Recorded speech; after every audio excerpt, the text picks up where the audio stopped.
Vers Jésus, chapitre 3. La repentance. Comment un homme paraîtra-t-il juste devant Dieu? Comment un pécheur sera-t-il pur? Ce n'est que par Jésus-Christ qu'il est possible de se mettre en règle avec Dieu, de parvenir à la sainteté. Mais comment aller à Jésus? Ils sont nombreux ceux qui, avec la multitude convaincue de péché au jour de la Pentecôte, s'écrient « Que ferons-nous » Les premiers mots de Pierre en réponse à cette question furent « Repentez-vous ». Un peu plus tard, il leur dit « Repentez-vous donc et convertissez-vous, pour que vos péchés soient effacés ». La repentance comprend la douleur d'avoir commis le péché et le délaissement de celui-ci. Impossible d'abandonner le péché avant d'en avoir vu la gravité. Point de vrai changement de vie jusqu'à ce que l'on se soit détourné du péché de tout son cœur.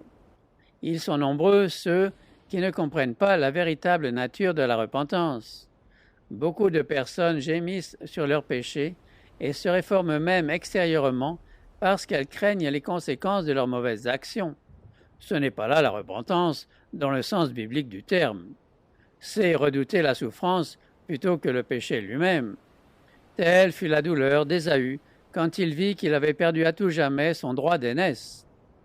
Balaam, terrifié par l'apparition sur son chemin d'un ange armé d'une épée nue, confessa son péché dans la crainte de perdre sa vie.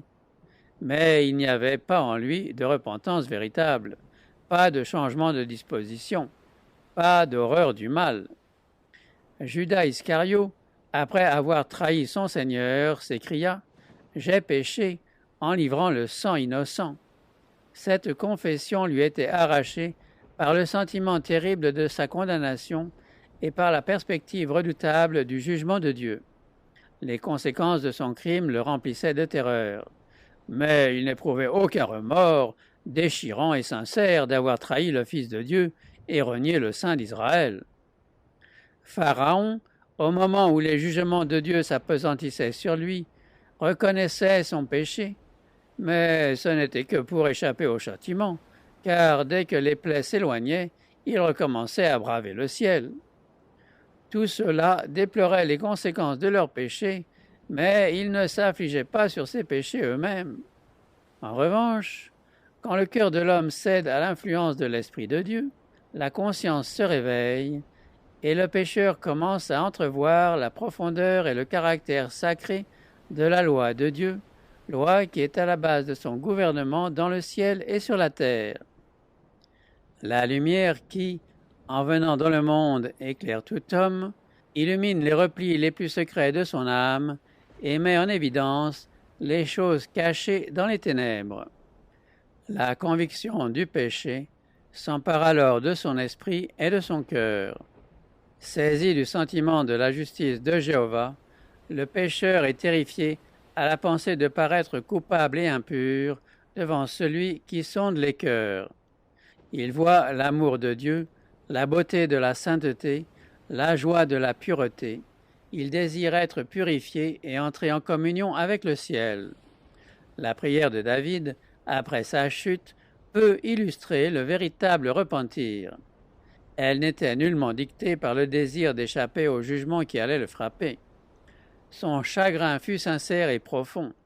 Il ne chercha pas à pallier sa culpabilité. Il voyait l'énormité de sa transgression, la souillure de son âme, il abhorrait son péché.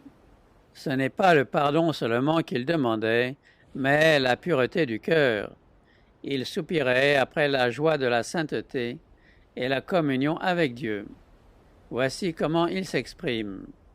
Heureux celui à qui la transgression est remise, à qui le péché est pardonné. Heureux l'homme à qui l'Éternel n'impute pas l'iniquité, et dans l'esprit duquel il n'y a pas de fraude. Ô Dieu, aie pitié de moi dans ta bonté. Selon ta grande miséricorde, efface mes transgressions, car je reconnais mes transgressions, et mon péché est constamment devant moi. Purifie-moi avec l'hysope, et je serai pur. Lave-moi, et je serai plus blanc que la neige. Ô Dieu, crée en moi un cœur pur, renouvelle en moi un esprit bien disposé. ne me rejette pas loin de ta face, ne me retire pas ton Esprit Saint, rends-moi la joie de ton salut, et qu'un esprit de bonne volonté me soutienne. Ô Dieu, Dieu de mon salut, délivre-moi du sang versé, et ma langue célébrera ta miséricorde. Il n'est pas au pouvoir de l'homme de parvenir à une telle repentance. On ne la reçoit que du Seigneur. Or, c'est précisément ici que plusieurs sont dans l'erreur, ce qui les prive de l'aide que Dieu désire leur accorder.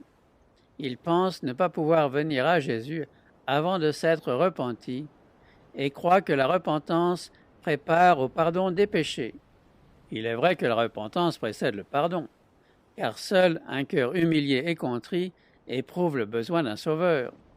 Mais le pécheur doit-il attendre de s'être repenti avant de venir à Jésus? La nécessité de la repentance doit-elle être élevée comme un obstacle entre le pécheur et son sauveur? L'Écriture n'enseigne nulle part que le pécheur doive se repentir avant de répondre à cette invitation du Sauveur. Venez à moi, vous tous qui êtes fatigués et chargés, et je vous donnerai du repos. C'est une puissance émanant de Jésus qui nous donne la véritable repentance. Venez à moi, vous tous qui êtes fatigués et chargés, et je vous donnerai du repos. L'apôtre Pierre a éclairci cette question quand il a fait aux Israélites cette déclaration. Dieu l'a élevé par sa droite comme prince et sauveur pour donner à Israël la repentance et le pardon des péchés.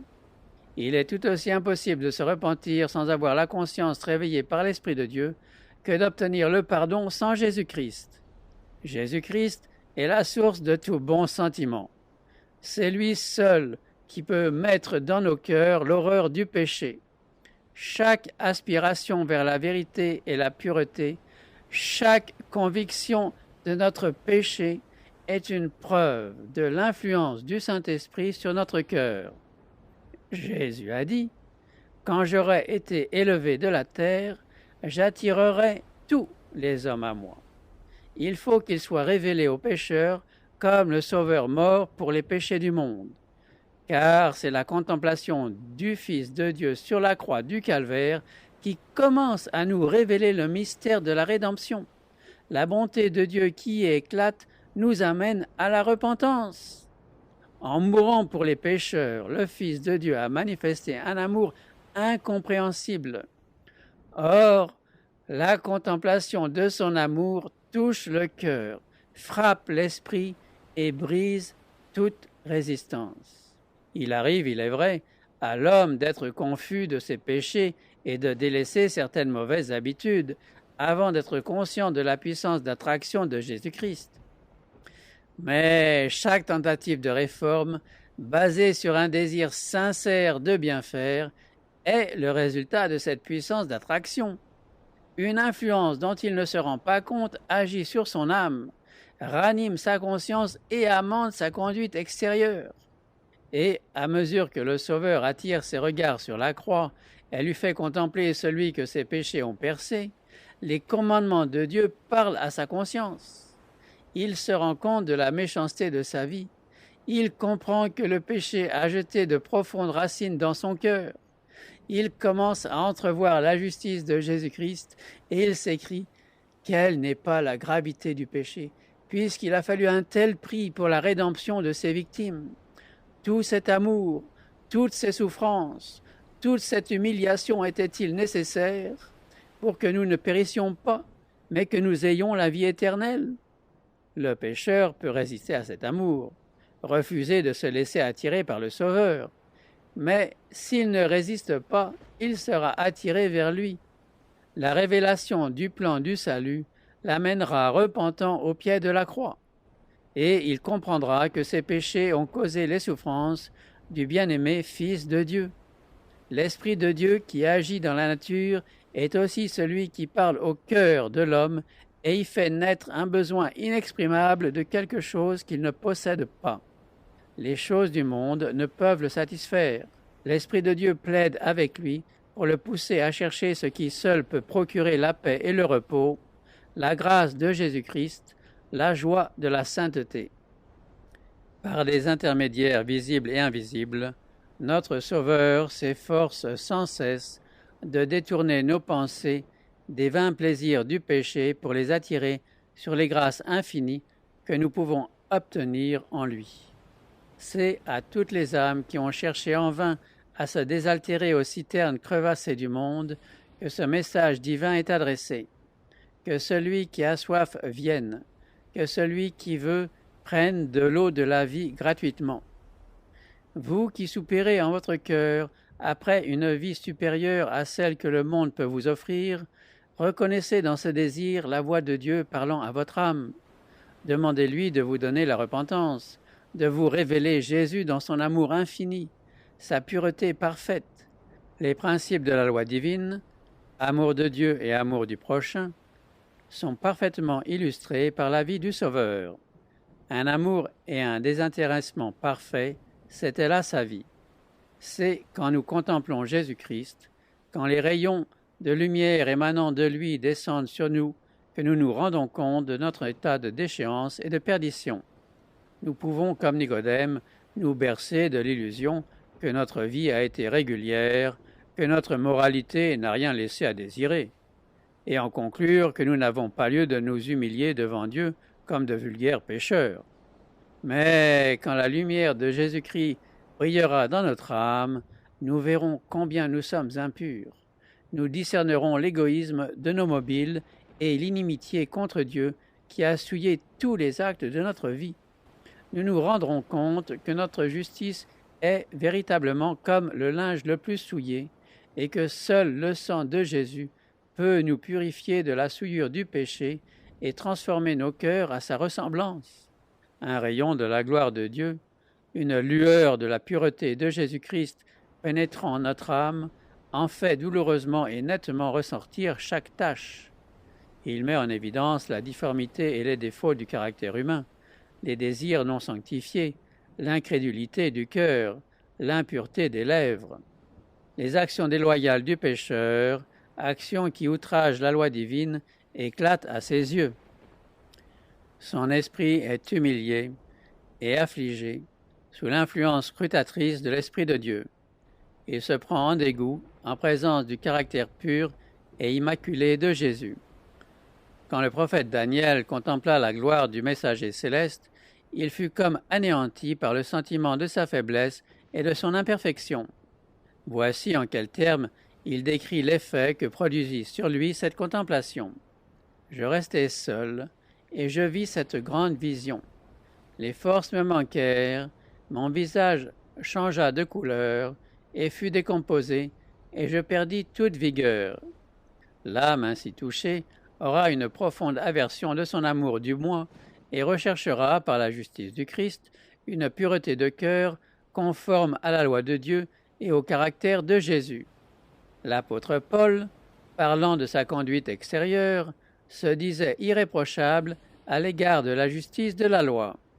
Mais quand il discerna la spiritualité de la loi, il se vit pécheur. À se juger par la lettre de la loi, en l'appliquant seulement aux actes extérieurs, comme peuvent le faire les hommes, il se trouvait sans péché. Mais quand il plongea ses regards dans les profondeurs des saints préceptes et se vit tel que Dieu le voyait, il dut baisser la tête et confesser sa culpabilité. Étant autrefois sans loi, dit-il, je vivais, mais quand le commandement vint, le péché reprit vie, et moi, je mourus. Le péché lui apparut alors dans toute son horreur, et la bonne opinion qu'il avait de lui-même disparut.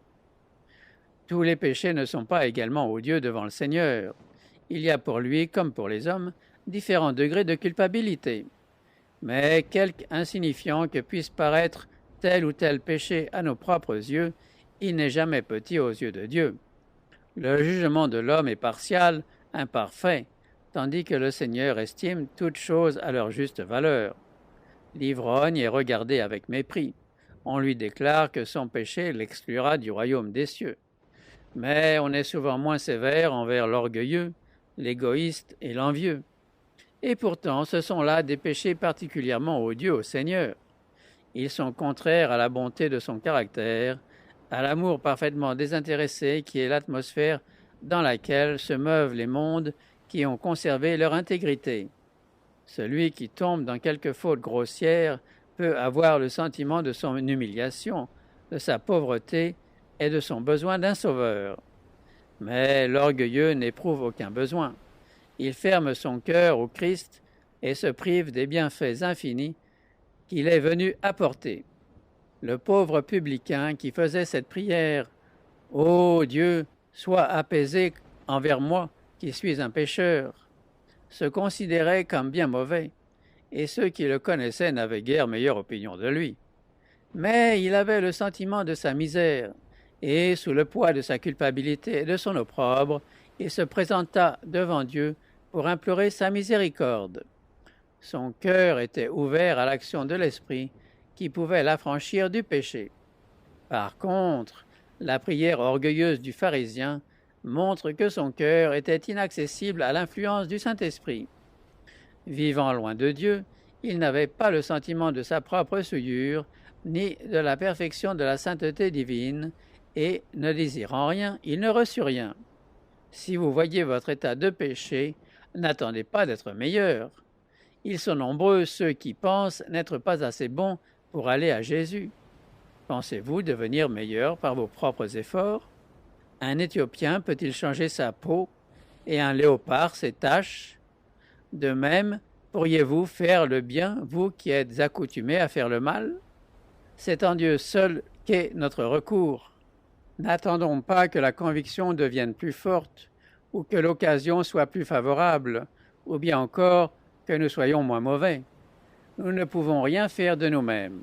Il faut aller à Jésus tel que nous sommes. Mais que nul ne s'illusionne en pensant que Dieu, dans son grand amour, sauvera même ceux qui méprisent sa grâce. Seule la croix met en lumière le caractère excessivement odieux du péché. Que ceux qui prétendent que Dieu est trop bon pour rejeter les pécheurs portent leur regard sur le calvaire. C'est parce que l'homme ne pouvait être sauvé d'aucune autre manière, c'est parce que, sans ce grand sacrifice, il était impossible à la famille humaine de se soustraire à la souillure du péché. C'est parce qu'elle ne pouvait pas rentrer dans la communion des êtres saints et en possession de la vie spirituelle. C'est pour toutes ces raisons que le Seigneur a pris sur lui la culpabilité du transgresseur et qu'il a souffert à la place du pécheur. L'amour, les souffrances et la mort du Fils de Dieu témoignent de l'énormité du péché. Il déclare qu'il n'est pas possible de se soustraire à sa puissance et qu'il n'y a pas d'espoir d'une vie meilleure que par l'abandon de l'âme à Jésus-Christ. Les impénitents s'excusent parfois en disant de certains chrétiens « Je suis aussi bon qu'eux ». Ils ne sont pas plus désintéressés, pas plus sobres, pas plus circonspects dans leur conduite que moi. Ils aiment les plaisirs et les jouissances autant que moi. C'est là se retrancher derrière les fautes d'autrui. Mais les défauts et les péchés des autres ne justifient personne, car un modèle parfait nous a été donné, l'Immaculé Fils de Dieu. Ceux qui se plaignent de la mauvaise conduite des soi-disant chrétiens devraient, par une vie plus noble, donner eux-mêmes un meilleur exemple. Si la conception qu'ils se font d'un chrétien est si élevée, leur péché n'est-il pas d'autant plus grand? Ils connaissent le bien et ils refusent de le faire? Prenez garde de ne pas temporiser. Ne renvoyez pas le moment de délaisser vos péchés et de rechercher en Jésus la pureté du cœur. C'est précisément ici que des milliers de personnes ont commis une erreur fatale. Je n'insisterai pas sur la brièveté et l'incertitude de la vie, mais il y a un terrible danger trop peu compris, à tarder de répondre aux appels pressants du Saint-Esprit. En réalité, ce délai est une décision de vivre dans le péché. Ce n'est qu'au péril de son âme qu'on peut tolérer un péché, si petit qu'il puisse paraître. Ce que nous ne vaincrons pas nous vaincra et causera notre ruine. Adam et Ève se persuadèrent qu'en mangeant du fruit défendu, acte insignifiant, ils ne seraient attirés sur eux les conséquences désastreuses annoncées par Dieu. Mais cette légère infraction était la transgression de la loi sainte et immuable de Dieu, infraction qui sépara l'homme de son Créateur et introduisit dans le monde la mort et tout son effroyable cortège de souffrances.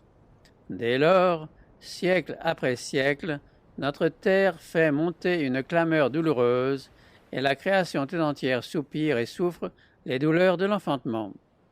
Le ciel même a ressenti les effets de cette rébellion contre Dieu. Le calvaire est un monument du sacrifice inouï exigé pour expier la transgression de la loi divine. Ne considérons pas le péché à la légère. Chaque manquement, chaque négligence, chaque refus de la grâce de Jésus-Christ a une influence sur vous-même. Le cœur s'endurcit, la volonté se pervertit, l'intelligence s'émousse, vous devenez non seulement moins enclin, mais moins apte à répondre aux appels miséricordieux du Saint-Esprit. Plusieurs font taire la voix de leur conscience alarmée en se persuadant qu'ils délaisseront le mal quand ils le voudront. Ils s'imaginent qu'ils peuvent se jouer des appels de la miséricorde divine et rester néanmoins susceptibles d'en être touchés. Ils pensent qu'après avoir méprisé l'esprit de grâce et s'être placés sous la coupe de Satan, ils pourront, dans un moment de terrible extrémité, changer complètement de conduite. Mais cela ne se fait pas aussi facilement. L'expérience, l'éducation d'une vie entière ont tellement pétri leur caractère qu'ils sont peu nombreux ceux qui, à l'article de la mort, désirent recevoir l'empreinte de Jésus. Un seul travers de caractère, un seul mauvais désir conservé obstinément, neutralise à la longue toute la puissance de l'Évangile. Chaque jouissance coupable fortifie l'aversion de l'âme pour Dieu, ce qui témoigne pour la vérité divine une incrédulité tenace ou une stupide indifférence ne fait que moissonner ce qu'il a lui-même semé. Il n'y a pas dans toute la Bible un avertissement plus effrayant contre le danger de jouer avec le mal que celui contenu dans ces paroles du sage. Le méchant est saisi par les liens de son péché. Jésus-Christ est tout prêt à nous affranchir du péché, mais il ne force pas notre volonté. Si, en persistant dans la transgression, nous nous tournons complètement vers le mal, si nous ne désirons pas être affranchis, si nous ne voulons pas accepter sa grâce, que peut-il faire pour nous? Nous nous sommes condamnés nous-mêmes en rejetant obstinément son amour. Il nous exhorte en ces termes: « Voici maintenant le temps favorable, voici maintenant le jour du salut. Aujourd'hui, si vous entendez sa voix, n'endurcissez pas vos cœurs. » L'homme regarde à ce qui frappe les yeux, mais l'Éternel regarde au cœur. À ce cœur humain, avec ses émotions contradictoires de joie et de tristesse, à ce cœur inconstant et vacillant qui recèle tant d'impureté et de fraude. Il en connaît les desseins, les intentions et même les mobiles. Allez à lui tel que vous êtes, l'âme toute maculée. Avec le psalmiste, ouvrez-en toutes grandes les avenues, à l'œil auquel rien n'échappe, en vous écriant: « Sonde-moi, ô Dieu, et connais mon cœur. Éprouve-moi et connais mes pensées. Regarde si je suis sur une mauvaise voie, et conduis-moi sur la voie de l'éternité. » Plusieurs acceptent une religion intellectuelle, une forme de piété, alors que le cœur n'est pas purifié.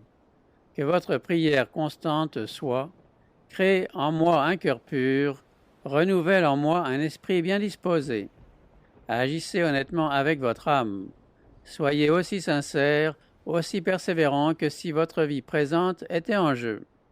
C'est une question à décider entre Dieu et votre âme, à décider pour l'éternité. Une espérance qui repose uniquement sur des suppositions vous sera fatale. Étudiez la parole de Dieu avec prière. Cette parole vous présente, dans la loi divine et dans la vie de Jésus, les grands principes de la sanctification sans laquelle personne ne verra le Seigneur. Elle convainc de péché et elle révèle clairement le chemin du salut. Prenez-y garde, c'est la voix de Dieu parlant à votre âme. Quand vous verrez l'énormité du péché, quand vous vous verrez tel que vous êtes, ne vous laissez pas aller au désespoir. C'est pour sauver des pécheurs que Jésus-Christ est venu en ce monde. Nous n'avons pas à apaiser Dieu envers nous, puisque, ô amour insondable, c'est Dieu qui réconcilie en Jésus-Christ le monde avec lui-même.